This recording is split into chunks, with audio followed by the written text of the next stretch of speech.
হলো আম। আমকে ইংলিশে বলে ম্যাঙ্গো। ম্যাঙ্গো মানে আম। এটা হলো কাঁঠাল। কাঁঠালকে ইংলিশে বলে জ্যাকফ্রুট। জ্যাকফ্রুট মানে কাঁঠাল।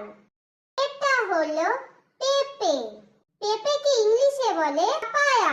পাপায়া মানে পেঁপে। এটা হলো কলা। কলাকে ইংলিশে বলে ব্যানানা। ব্যানানা মানে কলা। এটা হলো আপেল। আপেলকে ইংলিশে বলে অ্যাপেল। অ্যাপেল মানে আপেল। এটা হলো আঙ্গুর। আঙ্গুরকে ইংলিশে বলে গ্রেপস। গ্রেপস মানে আঙ্গুর। এটা হলো স্ট্রবেরি। স্ট্রবেরিকে ইংলিশে বলে স্ট্রবেরি। এটা হলো নাশপাতি।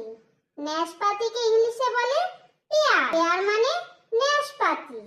এটা হলো নারকেল। নারকেলকে ইংলিশে